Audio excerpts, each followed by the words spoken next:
Good morning, students. Today I am going to start chapter number 23, Civics. Okay? And the name of the chapter is Role of the State Government in Distribution of Resources. But before starting the chapter, I would like to explain some brief idea about the state government, how the state government work. Okay, as you know, India is a vast country. It is not possible for the central government to take care of the specific needs of the people living in different parts of the country. So, besides the central government, we also have the government at the state level as well. As the central government deals with the matters related to the national importance, whereas the state government's job is to make and implement laws on the subject that deal with the special needs of the state. अब ये जो state में particular state में जो role होता है state का, वो क्या होता है, किस तरह से वो, क्योंकि सारे स्टेट्स में जो पीपल्स के नीड्स हैं, रिक्वायरमेंट्स हैं, वो सेम नहीं होते और एक स्टेट में अलग अलग होते हैं। तो इसके हिसाब से आप देखते होंगे कि जब आप घर से निकलते हो बाहर, अपने देखते हो, आप देखते हो रोड बने हुए होते हैं, लाइट्स होते हैं, वाटर सप्लाई होता है, या सिटी हॉस्पिटल्स है, या स्कूल्स हैं, ये सारे कहाँ से होते हैं? क्या सेंट्रल गवर्नमेंट ये सारा प्रिपेयर करती हैं? नहीं, कुछ ऐसी थिंग्स होती हैं, वर्क्स होते हैं जो स्टेट गवर्नमेंट हैंडल करती हैं अपने रिक्वायरमेंट्स, अपने स्टेट के रिक्वायरमेंट के हिसाब से, और वो जो रिसोर्स है उसी के हिसाब से एलोकेट होती है। जो हर एक स्टेट का अपना रिसोर्स है, कहाँ पर किस तरह से किस मद पर कहाँ पर एलोकेशन ऑफ रिसोर्सेस होना चाहिए, वो स्टेट पर डिपेंड करता है, स्टेट गवर्नमेंट पर डिपेंड करता है। ठीक है, तो इस चैप्टर में हम लोग इसी बात को पढ़ेंगे और ये जो एलोकेशन है वो किसके थ्रू होता है। ये प्रोसेस है, ये जो कि गवर्नमेंट की तरफ से चलाई जाती है। कौन इसको प्लेटफॉर्म देता है इस तरह का वर्क के लिए? नीति आयोग जो है वो स्टेट गवर्नमेंट और सेंट्रल गवर्नमेंट को के लिए एक बिचौलिए का काम करती है। वो ऐसे प्लेटफॉर्म बनाती है, रिसोर्सेज एलोकेशन के बारे में प्लानिंग बनाती हैं। ठीक है, जो अब आज हमारे चैप्टर्स का जो मेन फोकस है इसी बात पर है। ठीक है, इस चैप्टर में हम लोग पढ़ेंगे factors involve in the distribution of resources and services. कौन कौन से रिसोर्स या सर्विसेज इन्वॉल्व होती हैं स्टेट में, उसके बारे में, और केस स्टडी ऑफ केरला के हेल्थ सिस्टम के बारे में हम लोग पढ़ेंगे। ठीक है, यहाँ पर बताया गया हृदयम एक गवर्नमेंट की तरफ से, केरला गवर्नमेंट की तरफ से एक यूनिक इनिशिएटिव प्रोग्राम है to support the children who are born with heart defects और डिसीज, जो मतलब जन्म से ही उनको कुछ हार्ट प्रॉब्लम्स होता है या उससे रिलेटेड डिजीज़ होता है, तो उनके लिए एक यूनिक प्रोग्राम केरला गवर्नमेंट की तरफ से चलाई गई है, दैट इज़ हृदयम। तो इसमें क्या होता है, the state government has tied up with both public and private hospital to treat such conditions. तो इसमें गवर्नमेंट जो है, जो पब्लिक हॉस्पिटल्स है, जो प्राइवेट हॉस्पिटल्स है, उनके बीच उनका टाइड अप रहता है कि ऐसा कुछ प्रॉब्लम्स आएंगे तो हमें इस लेवल में इस प्रोग्राम्स के तहत ट्रीटमेंट बच्चों को देना होगा। तो इससे क्या होता है, यदि हेल्थ सिस्टम यदि अच्छा होगा तो लोगों के ऑटोमेटिकली जो स्वास्थ्य है वो अच्छा रहेगा, तो डेवलपमेंट होगा, उनके अच्छे से अच्छे काम की तरफ वो अग्रसर होंगे। और ऐसा है कि जब गवर्नमेंट, आज भी हमारी जो गवर्नमेंट है वो क्या है, ज़्यादा से ज़्यादा कोशिश कर रही हैं कि जो हेल्थ है, हेल्थ सिस्टम पर ध्यान दे रही है। अभी जो हमारा कोविड-19 जो ये पैंडेमिक चल रहा है, इस पैंडेमिक में आप लोग देखो कि किस तरह से गवर्नमेंट मैनेज कर रही है, कि नहीं चाह रही कि ज़्यादा से ज़्यादा उनके जो पीपल हैं सफ़र करें, ज़्यादा से ज़्यादा इन्फेक्ट हो, इसके लिए बहुत सारे अवेयरनेस प्रोग्राम चलाए जा रहे हैं कि आप आरोग्य सेतु ऐप रखो, जिससे कोई इन्फेक्शस पीपल होगा तो वो आप उसको तुरंत आपको पता चल जाएगा, या मास्क पहनिए, सैनिटाइज़ कीजिए, ज़्यादा से ज़्यादा भीड़ वाले इलाकों में नहीं चाहिए। ये अवेयरनेस लोगों में जागृत किया जा रहा है। क्यों? क्योंकि उन्हें मालूम है कि यदि अवेयरनेस पीपल में होगा तो ये जो इन्फेक्शन की चांसेस है वो उतना ही लेस होगा और गवर्नमेंट अपने पीपल को ज़्यादा से ज़्यादा सेव कर सकेगी। तो इस तरह से गवर्नमेंट जो है अपने रिसोर्स के थ्रू पीपल के डेवलपमेंट के लिए बहुत सारा काम करती हैं। तो हमें आज इस चैप्टर में हमें health care facilities of India, इनके बारे में आज हम लोग देखेंगे, health care facilities in India. But before explanation of the chapter we should explain about the key terms. Okay, now let us see the key terms of the chapter. Now let's start the keywords. First word is aspirations, means a hope or ambition of achieving something. एक आशा जो होती है ना, उसको बोलते हैं aspirations. Merely means only. Inhabiting means live in. Promotive means support. Actively encourage करना, किसी को promote करना, encourage करना, that is promotive. Curative means able to cure disease. Okay, and rehabilitation means resettlement. And means resettlement any person through the therapy, और जो जैसे किसी को बहुत ज़्यादा नशा की आदत हो जाती है या कुछ गलत संगत में पड़ जाते हैं, तो गवर्नमेंट की तरफ से बहुत सारे इस तरह से रिहैबिलिटेशन सेंटर बनाए जाते हैं जहाँ पर उनका मुफ्त इलाज किया जाता है और उनसे ज़्यादा से ज़्यादा कोशिश की जा सकती है कि जैसे ये नशा मुक्ति हो सके। हाँ, rendering means the action of giving, देने का।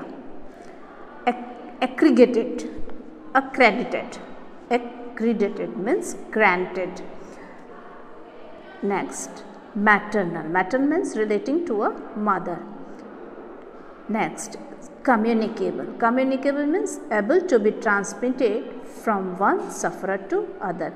मतलब एक सफ़रर से दूसरे सफ़रर को कम्युनिकेट हो जाए, ट्रांसमिट हो जाए, दैट इज़ कम्युनिकेबल। जैसे अभी ये कोरोना वायरस है, कैसे ट्रांसमिट हो रहा है? बहुत ही रैपिडली, जल्दी। हाँ, थोड़ा सा भी कोई किसी के संपर्क में थोड़ी सी उसकी लापरवाही होती है, वो कोरोना इन्फेक्टेड हो जा रहा है।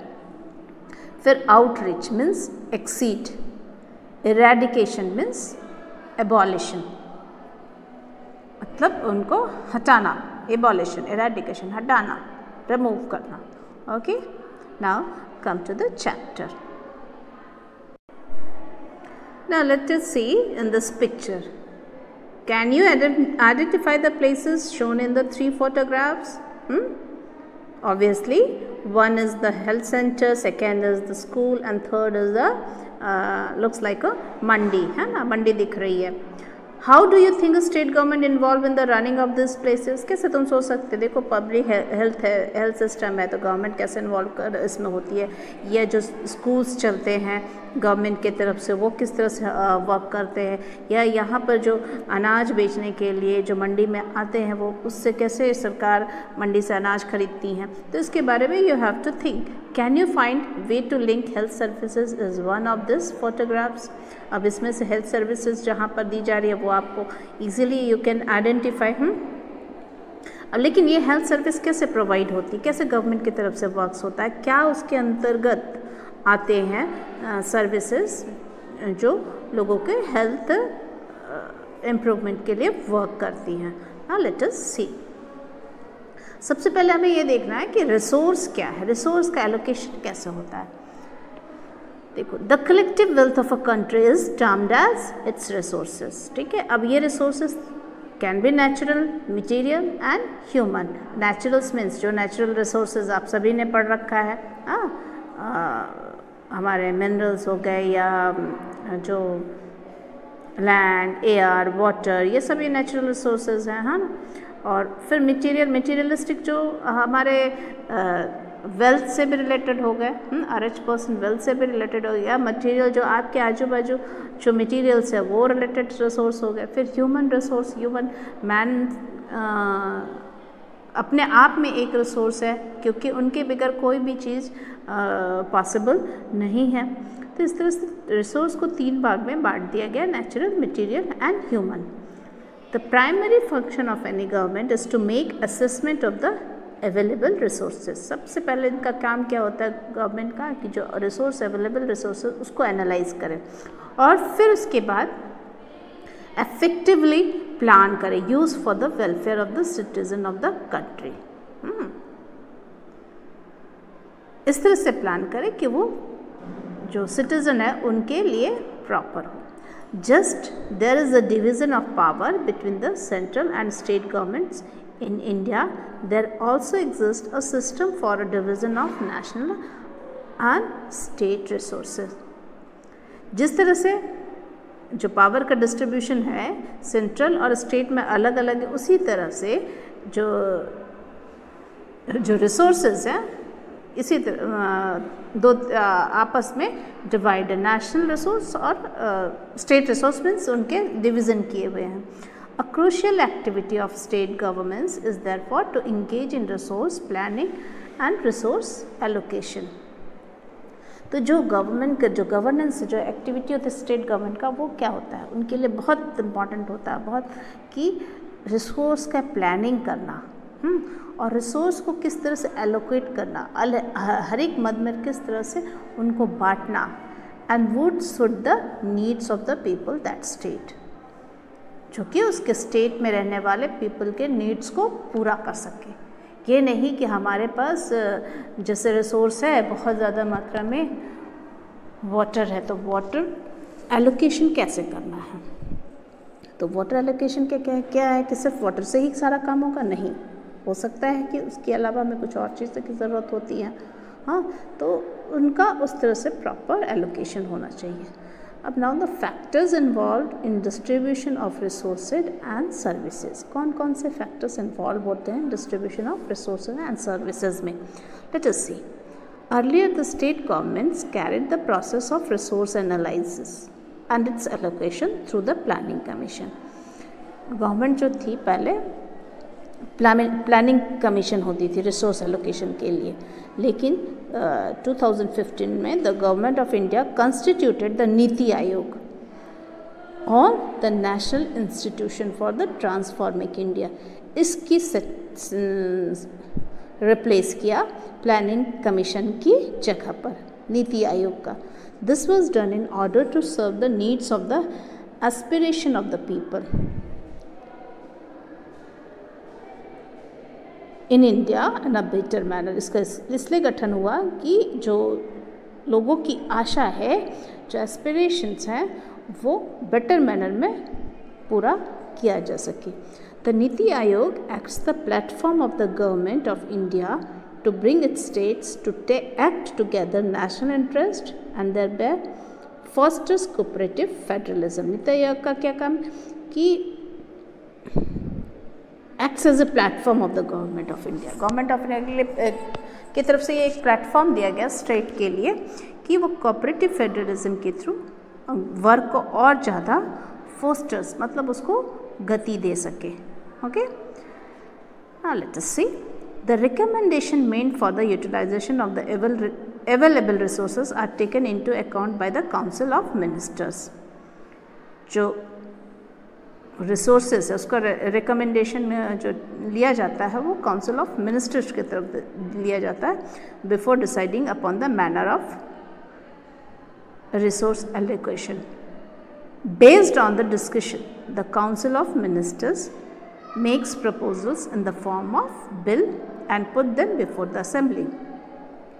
और ये जो रिसोर्स एलोकेशंस है या जो भी प्लानिंग है वो एक दिन में नहीं हो जाता है, पहले उसके ड्राफ्ट किया जाता है, फिर बिल के रूप में उसे असेंबली में पेश किया जाता है, फिर उसके ऊपर डिस्कशंस होते हैं। Bill is introduced by the minister in charge. हाँ, जो डिपार्टमेंट हर एक डिपार्टमेंट के जैसे फाइनेंस डिपार्टमेंट है, डिफेंस है या एजुकेशन डिपार्टमेंट, हर एक अपने अपने डिपार्टमेंट के अकॉर्डिंग जो रिसोर्स है उस पर बिल तैयार करके लाती है और बिल प्रेजेंट करती है, that is related to the bill. The minister also consult the officials के साथ भी कंसल्ट करती हैं who discharge daily administrative duties to understand the requirements of common people in a better way। अब ये जो ऑफिशियल्स हैं उनके थ्रू कंसल्ट करती है मिनिस्टर्स कि किस तरह से बेटर वे में कॉमन पीपल तक उनकी रिक्वायरमेंट्स पहुंच सके। The effort of the state government should be to the ensure a balanced plan for the use of available resources. Apart from the equal development of the all region of the state, the government should promote social economic justice by creating employment opportunities and focus on backward region. अब यही यहाँ पर ये बात क्या कि state government का ऐसा होना चाहिए कि वो ऐसा बैलेंस प्लान हो जिस अवेलेबल रिसोर्सेज का वो बैलेंस प्लान हो। अब इसके अलावा with the government should promote social and economic justice by creating employment. Resource का एलोकेशन ठीक हो गया, उसी तरह से जो गवर्नमेंट को प्रमोट करना चाहिए सामाजिक और आर्थिक न्याय की तरफ से कि ज़्यादा से ज़्यादा लोगों को एम्प्लॉयमेंट मिल सके and focusing on the backward regions, जहाँ पर डेवलपमेंट नहीं है उस पर ज़्यादा फोकस करते हैं। ये नहीं कि इसी का मतलब होता है एलोकेशन, रिसोर्स एलोकेशन, ठीक है। Now health, good health and a long life are very important for the country's economic growth and development, ठीक है। Good health is beneficial to individuals and to the society as a whole. मतलब अच्छी सेहत जो है वो किसी भी कंट्री के ग्रोथ के लिए, डेवलपमेंट के लिए बहुत ज़रूरी है और ये एक सोसाइटी के साथ साथ एक इंडिविजुअल के लिए भी बहुत बेनिफिशियल होता है।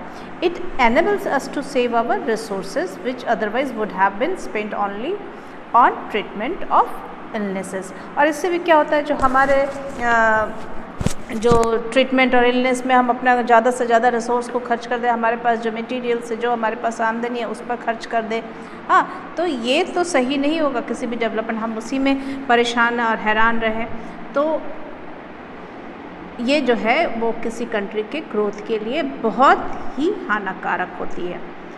तो ये इसीलिए गवर्नमेंट जो होती है वो ज़्यादा से ज़्यादा कोशिश करती है कि उनके सिटीज़न का वेलफेयर हो, कल्याण हो। कल्याण कैसे होगा, उनका हेल्थ अच्छा रहेगा तो एवरी पर्सपेक्टिव में उनका डेवलपमेंट होगा। तो better health also reduces production losses on account of illness. अब सपोज़ कोई प्रोडक्शन हो रही है, वहाँ पर बहुत लोग बीमार पड़ गए तो उससे क्या होता है, बहुत सारे लॉसेस होते हैं। अब एक सिंपल सा एग्जांपल अभी हमने आपको जो अभी महामारी पैंडेमिक जो है कोविड-19 की जो चल रही है, आज 6 महीने से लोग परेशान हैं, हैरान हैं कि किस तरह से 3 महीने तो हमारे लॉकडाउन में रहे, लॉकडाउन में कुछ उत्पादन नहीं हुआ, कुछ प्रोडक्शन नहीं हुआ, लोगों को खाने पीने की लाले पड़ गए और इवन तक कि लोगों की जान पे जान जा रही है। लेकिन गवर्नमेंट की तरफ से ज़्यादा कोशिश की जा रही है कि किसी तरह से सिचुएशन को बढ़ने ना दिया जाए, ज़्यादा से ज़्यादा कोई भी चीज़, इसके लिए लॉकडाउन कराया गया है ना, कि लोग एक दूसरे के कांटेक्ट में ना आए, ज़्यादा ना हो तो ये स्प्रेड नहीं करेंगी। तो ये क्यों किया जाता है, क्यों कि यदि उनका जो कंट्री है बीमार रहेगा तो उस कंट्री की ज़्यादा से ज़्यादा जो आमदनी है वो उनके इलनेस में ही स्पेंड होती जाएगी। तो डेवलपमेंट, इकोनॉमिक डेवलपमेंट कुछ भी नहीं हो पाएगा। प्रोडक्शन जो होने का होता है, वहाँ लोग ज़्यादा से ज़्यादा बीमार है तो प्रोडक्शन क्या होगी, प्रोडक्शन बिल्कुल कम होगी, उत्पादन नहीं हो पाएगा। तो a healthy person is more efficient and contributes the productivity of his work place. जो हेल्दी पर्सन होता है वो खूब ज़्यादा ही एफिशिएंट होता है और ज़्यादा से ज़्यादा अपनी योगदान दे सकता है प्रोडक्टिविटी में, उत्पादन में, हाँ, अपने वर्क प्लेस में। अच्छी तरीके से तंदुरुस्त होगा तो वो अच्छी तरीके से काम कर सकता है, काम जो उसके उस आउटकम जो आएगा वो ज़्यादा से ज़्यादा होगा। तो यहाँ पर बताया गया according to World Health Organization, health is a state of complete physical, mental and social well-being of an individual and society at a large, not merely the absence of disease और इन्फर्मिटी। मतलब यहाँ पर जो health से related बातें जो की जा रही, ये नहीं कि हेल्थ में सिर्फ आपके कि डिजीज़ ना हो और वीकनेस ना हो, ये बातें नहीं आती है। इनके साथ हेल्थ से रिलेटेड है कि जो पर्सन है, जो इंडिविजुअल है, फिजिकली, मेंटली और सोशल बीइंग, उसका सारा चीज़ प्रॉपरली हो, वो खुश हो और साउंड हो, तो इसको हेल्थ माना गया है। It is not related only disease free, सिर्फ डिजीज़ फ्री, उसके मेंटल जो है जो सिचुएशन है वो भी बहुत साउंड होना चाहिए, जिसकी अब मानसिक स्थिति सही रहेगी तो उसको सही गलत डिसीजन लेने में वो प्रॉपर रहेगा। ठीक है, तो ये सारी चीज़ें आती हैं हेल्थ के अंदर। तो ये इस बात को याद रखना कि जो health is not complete, health is a state of complete physical, mental and social wellbeing. ठीक है, अब यहाँ पर 3 डायमेंशंस ऑफ द हेल्थ बताए गए। अब ये देख लो कैसे हैं। मैंने आपको अभी बताया कि ये हेल्थ जो है सिर्फ not related to the free from disease. हाँ, अब ये जो 3 डायमेंशंस हैं वो हेल्थ के कौन कौन से? Physical health, which means perfect functioning of all organ systems of the body. जो जितना भी बॉडी है, आप फ्री फ्रॉम डिजीज़ हैं और आपके हाथ पैर सही तरीके से नहीं काम कर रहे हैं, आप चलना फिरना आप नहीं चाहते हो, तो ये सही नहीं माना जाता। तो फिज़िकल हेल्थ सही होने के लिए क्या होना चाहिए? Perfect functioning of all organs and systems of the body, अच्छे तरीके से वर्क होना चाहिए। अब दूसरा पर्सपेक्टिव क्या है? Social health. Social health means a person having a good job, a good house, a happy family, good neighbors and surroundings। यदि आपके नेबर्स में ऑलवेज झगड़ा हो रहा है या आपके फैमिली में ऑलवेज क्वेरलिंग होती रहती है, आपस में फाइट होता रहता है, या आपके पास अच्छे मतलब रहने के लिए सही जगह नहीं है और आप बहुत तकलीफ़ में रह रहे हो, तो ये भी कहा जाएगा इनका कि उनका social health is not good, है ना। तो सोशल हेल्थ गुड होने के लिए उसलिए क्या होना चाहिए? A person having a good job, सही जॉब है, आमदनी अच्छी, तो वो अपना परिवार का खर्चा पानी अच्छी तरीके से, अपना जीवन यापन अच्छी तरीके से निभा सकता है।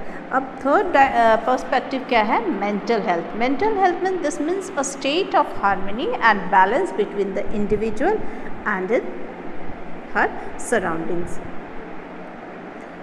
स्टेट ऑफ हार्मनी, बहुत अच्छे तरीके से मैंने सद्भावना and balance between the individual and अच्छे तरीके से अपने आजू बाजू के साथ उनका व्यवहार होना चाहिए, सही डिसीजन लेना होना चाहिए, हाँ कोई गलत प्रवृत्ति में नहीं होना चाहिए। तो ये सारे मेंटल हेल्थ में आते हैं।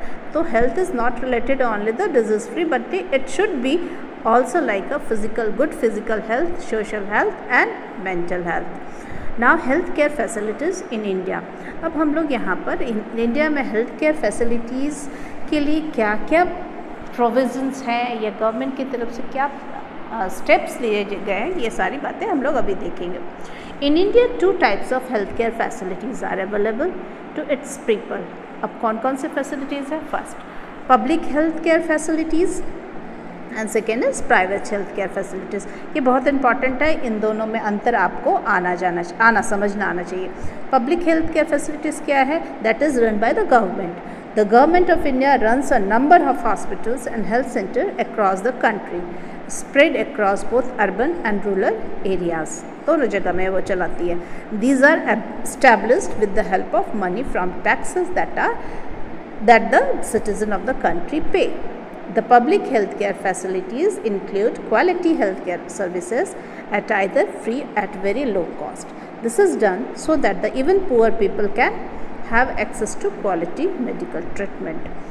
अब यहाँ पर ये इन बातों को आपको अच्छी तरीके से जानना चाहिए कि पब्लिक हेल्थ केयर सर्विस क्या है, जो कि it is run by the government, हाँ, और it is also in both urban and rural areas. It is established in both urban and rural areas. And how it is run? It is run with the help of the taxes that the citizen of the citizen of the country pay. जो India के या country के जो citizen है वो पे करते taxes, उस टैक्सेस से ये सारे पब्लिक हेल्थ केयर फैसिलिटीज़ दी जाती हैं। और it's also provides the quality health care services. हाँ, और ये जो क्वालिटी हेल्थ केयर सर्विसेज है वो या तो उनको फ्री में और वेरी लो कॉस्ट में प्रोवाइड की जाती है, so that even poor people can have access to quality medical treatment. उनको पुअर पीपल भी उस ट्रीटमेंट को करा सके, ऐसा गवर्नमेंट की तरफ से ये फैसिलिटी दी जाती है। तो अभी आप देखो कि जो ये कोविड-19 है जो बहुत ज़्यादा स्प्रेड हो रहा, तो गवर्नमेंट ने कितने सारे अपने गवर्नमेंट हॉस्पिटल्स में प्रोविज़न, बहुत सारे फैसिलिटीज़ दे रखे और वहाँ पर बहुत मिनिमल चार्जेस पे लोगों का इलाज किया जाता है।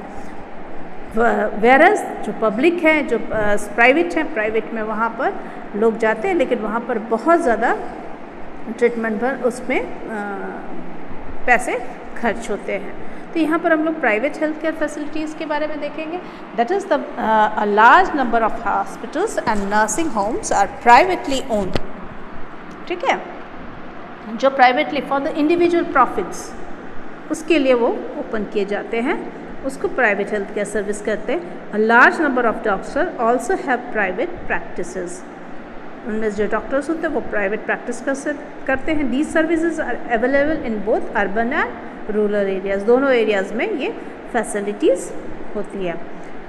अब these services many laboratories for test, clinic with specialised medical services, chemist, shops for medicine are there. अब यहाँ पर तो जो पब्लिक और प्राइवेट सेक्टर्स, जो पब्लिक हेल्थ केयर सेंटर जो है तो उसमें थोड़ा डिफरेंस हो जाता है। यहाँ पर सारी काम लेबोरेटरीज होती है, हाई क्वालिटी की लेबोरेटरीज होती है, क्लिनिक्स होते हैं, स्पेशलाइज्ड मेडिकल सर्विस, मतलब पर्टिकुलर जैसे सपोज डेंटल है तो हार्ट से रिलेटेड हर एक स्पेशलिस्ट मेडिकल सर्विसेज दी जाती है। स्पेशलाइज्ड ओपन हुए होते हैं ये प्राइवेट हेल्थ केयर सेंटर जो होते हैं। However, since these facilities are not owned by the government, some of these services are expensive at times beyond the scope of the common man. और ये government की तरफ से नहीं चला जाते, जिसके कारण ये बहुत एक्सपेंसिव होते हैं और it is beyond the reach of the common man. ठीक है, यहाँ पर एक आप हॉस्पिटल्स के देख सकते हो, गवर्नमेंट हॉस्पिटल्स का सीन है। अब यहाँ नेक्स्ट टॉपिक है national health mission. We will see afterwards. Okay. Now the National Health Mission. What is the National Health Mission? It is finances healthcare programs in the states and union territories that broadly fall under these components I am going to explain. First, you have to see that the government of India had launched the National Rural Health Mission in 2005, and in 2013 the government launched the National Urban Health Mission, and these both mission are come under the National Health Mission, and National Health Mission finances the healthcare programs in the states and the union territories. Okay, and these are the components come under this mission. First is National Rural Health Mission, National Urban Health Mission, again communicable diseases, non-communicable diseases including injury and trauma, maintenance of infrastructure, family welfare sector, all this came in the National Health Mission. ठीक है, and it finances the health care programmes. ये सारे programmes जो होते हैं इसके under आते हैं उनको ये फाइनेंस करता है नेशनल हेल्थ मिशन। द नीति Aayog in collaboration with the world bank and the ministry of health and family welfare has released a health index in 2018। अब यहाँ पर जो नीति आयोग है उन्होंने क्या किया, 2018 में वर्ल्ड बैंक और फैमिली वेलफेयर से कोलैबोरेट कर हेल्थ इंडेक्स 2000 में इश्यू किया, हेल्थ इंडेक्स निकाला। The index which help the central government to measure improvement of a state in terms of its health infrastructure.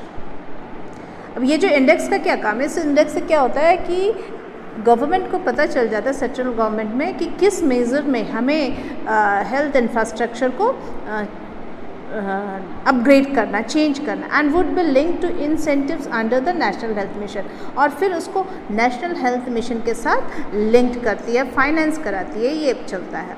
It is the responsibility of the government, state government, to improve primary health care infrastructure. हाँ, ये government, state government का है कि primary health care जो infrastructure है, जो सुविधाएं दी जाती है, उनको इम्प्रूव करना. According to this report, Kerala held the first rank in terms of overall performance. अब ये जो हेल्थ इंडेक्स 2018 में इश्यू हुआ, उसके अकॉर्डिंग ये पता लगा कि Kerala is the first rank, got first rank in all performance of the health care system. ठीक है, तो in this chapter we will study the health care policy adopted by the government of Kerala. अब ये जो इंडेक्स में इनको first position, first rank, अब ये क्या है, क्या केरला ने, केरला स्टेट गवर्नमेंट ने पीपल के वेलफेयर के लिए किस तरह से क्या हेल्थ क्या सर्विसेज शुरू की, क्या किया, इन सब के बारे में केस स्टडी हम लोग पढ़ेंगे आगे. ठीक है, तो this will help to understand the manner in which the state government arranges for the distribution of resources and services while aiming to improve the lives of the people inhabiting the state. Means इससे हमें ये पता चलेगा कि government कैसे arrange करती है distribution, resources का डिस्ट्रीब्यूशन और सर्विसेज, जब उसे ये होता है कि उसकी इंटेंशन होती है कि जो उसके स्टेट में रहने वाले पीपल हैं वो उनका लाइफ इम्प्रूव हो सके. Now let us come the case study of Kerala. क्या है केस स्टडी? रिसर्च के थ्रू रिसर्चर्स ने इसके ऊपर, केरला के हेल्थ केयर सिस्टम के ऊपर पूरा रिसर्च किया और फिर उसके बाद फाइंडिंग निकाला. उसके बारे में सभी एक जनरल निकली और सबको उसके बारे में जानने को मिला कि कैसे दे हैव टू इम्प्रूव. उसी तरह से कोस्टारिका करके जगह है नॉर्थ अमेरिका में, उसने भी अपने जो एक्सपेंडिचर है उसका मोस्ट पार्ट उसने अपने पीपल के हेल्थ को इम्प्रूव करने में लगाया. इससे क्या होता है कि हेल्थ इम्प्रूव होगा तो ऑटोमेटिकली डेवलपमेंट होगा नेशन का. अभी भी आप देख रहे हो कि जो मोदी सरकार है, गवर्नमेंट है, उसने बहुत सारे इनिशिएटिव ली to improve the health care. सबसे पहला उसने क्या, योग पर, आयुर्वेद पर, जो हमारी विरासत थी उस पर काफ़ी एम्फेसिस किया कि योग जो है वो इम्प्रूव कर सकती है लोगों के हेल्थ को. योग के ऊपर काफ़ी उन्होंने अपना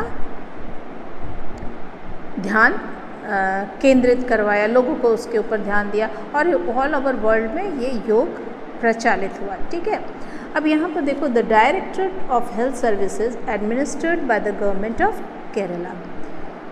ये जो हेल्थ सर्विस है वो एडमिनिस्ट्रेट कहाँ से होता है? केरला गवर्नमेंट की तरफ से. Provides preventive and promotive health care.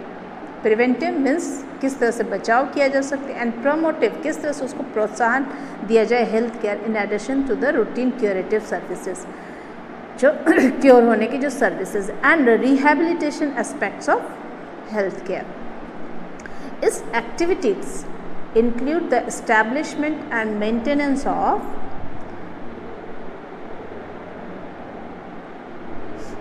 medical institution with necessary infrastructure, control of communicable disease, rendering of family welfare services including maternal and child health services, and implementation of national programs for the control and eradication of diseases.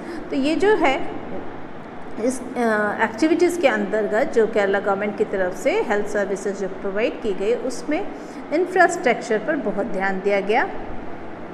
Maintenance of medical institution और with necessary infrastructure. फिर control किया गया communicable disease पर, rendering of family welfare service including maternal and child health services पर, and implementation of national programme for the control and eradication of disease. और बहुत सारे जो नेशनल प्रोग्राम गवर्नमेंट की तरफ से चलाए गए उसका भी प्रॉपर इम्प्लीमेंटेशन हुआ कि बहुत सारे जैसे डिजीज़ थे जो उनको पूरी तरह से एबॉलिश करवाया।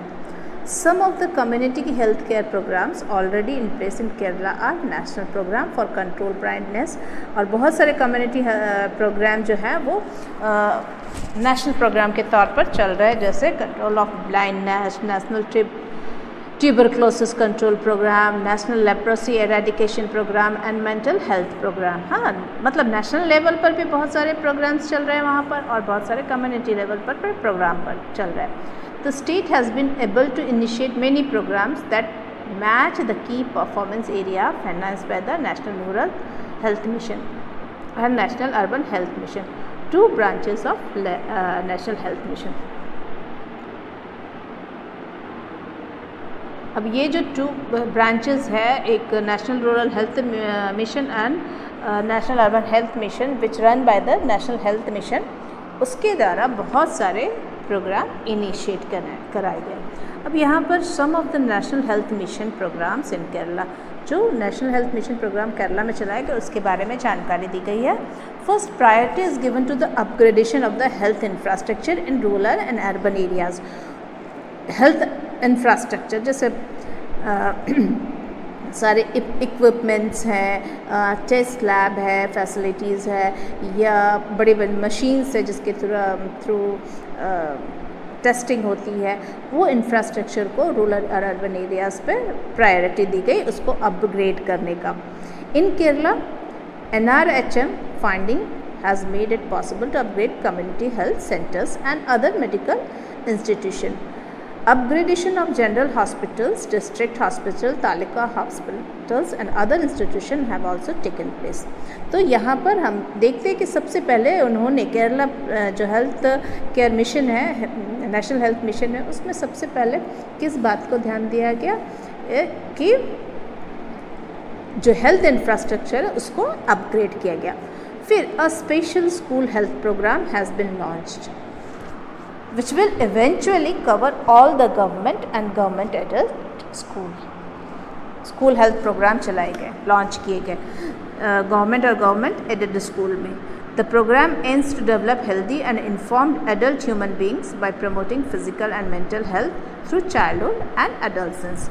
अब इस प्रोग्राम का जो मुख्य उद्देश्य क्या था, हेल्दी एंड इन्फॉर्म्ड, सही जानकारी हो, स्वस्थ जानकारी हो, किस तरह से फिजिकल और mental health they can get good mental health and physical health they can achieve. Third one, to provide primary health care services to tribal, several mobile medical units are functioning. Mobile medical units चालू किए गए in the state। हाँ, primary health care services में ही सबसे पहले जो tribals areas में, जो अंदरूनी जो जंगलों में नहीं कह सकते, जो किसी स्थान विशेष में अंदर के रिमोट एरियाज़ में जो रहते हैं उन जगहों में फंक्शन इन द स्टेट। हाँ, this vehicles conduct medical camps. ये जो मोबाइल मेडिकल यूनिट्स जो चली, वो मेडिकल कैंप्स जगह जगह रिमोट ट्राइबल सेटलमेंट्स में करने लगी, where treatment for basic illness, antenatal and postnatal care, कि बहुत सारे ट्रीटमेंट है जो बेसिक इलनेस के कारण क्यों हो रहे हैं, या एंटीनेटल गर्भवती महिलाओं के लिए जो हानिकारक है, या उनके पोस्टनेटल, उनके जन्म के बाद, बच्चे के जन्म के बाद जो केयर है, इम्यूनाइजेशन सर्विस स्टार्ट की गई, prevention and control of the communicable disease, etcetera many things are provided to them through the camp. हाँ, मेडिकल कैंप्स के थ्रू इतनी सारी जानकारी उनको दी गई, किस तरह से इलनेस मतलब अवेयरनेस के थ्रू इलनेस से दूर हो सकते हैं, इलनेस को हटा सकते हैं। फिर accredited social health activists are voluntary workers who ensure that primary healthcare services are accessed by the rural poor for prevention and control of communicable disease and community-based mental health program. At present, one such worker is provided for every 1000 people in the state. मतलब जो health activist है वो voluntary work करते हैं primary health care service के तौर पर, हर एक 1000 पीपल पर एक वर्कर को प्रोवाइड किया गया है। फिर Janani Suraksha Yojana, it has been implemented with the objective of reducing maternal and infant mortality rate. मृत्यु दर जो है, जन्म के समय जो मृत्यु दर हो जाती है, या जो बच्चों की जो मैटरनल, जो माताओं को प्रसव के समय जो हेल्थ प्रॉब्लम आ जाती है या उनकी डेथ हो जाती है, उसको दूर करने के लिए जनानी सुरक्षा योजना इनिशिएट की गई। उसके बाद the state is also initiating a health management information system, health management information system for online reporting and analyse of variety of medical data which are necessary for health care.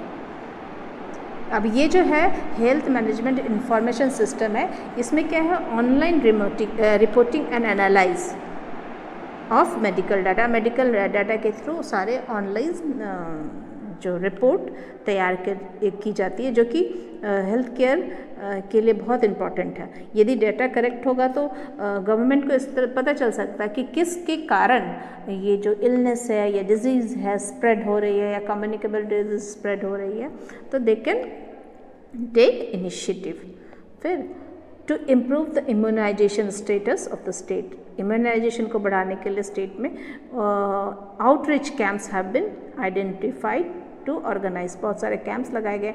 Immunisation session in remote areas with special attention given to the tribal, coastal and urban slums, जो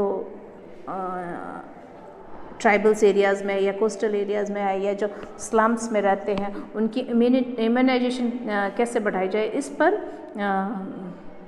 काफ़ी बल दिया गया। तो in the low coverage areas immunisation activities are strengthened with the help of NGOs and private institutions. Immunization is necessary to save the lives of a large number of children.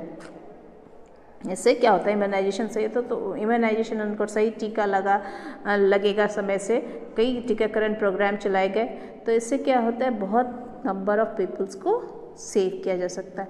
नहीं तो क्या होता था कि पहले इस तरह से कोई इम्यूनाइजेशन प्रोग्राम नहीं था, लोग जो जिनकी अच्छी इम्यूनिटी है वो तो सर्वाइव कर जाते थे, जिसकी थोड़ी लेस इम्यूनिटी हुई तो वो उनको कोई ना कोई डिजीज़ धर पकड़ता था, फिर उसके बाद काफ़ी ट्रीटमेंट कराना पड़ता था। तो ये जो इम्यूनाइजेशन प्रोग्राम है ये गवर्नमेंट से चलाई गई कि उनको सही टीकाकरण हो सके।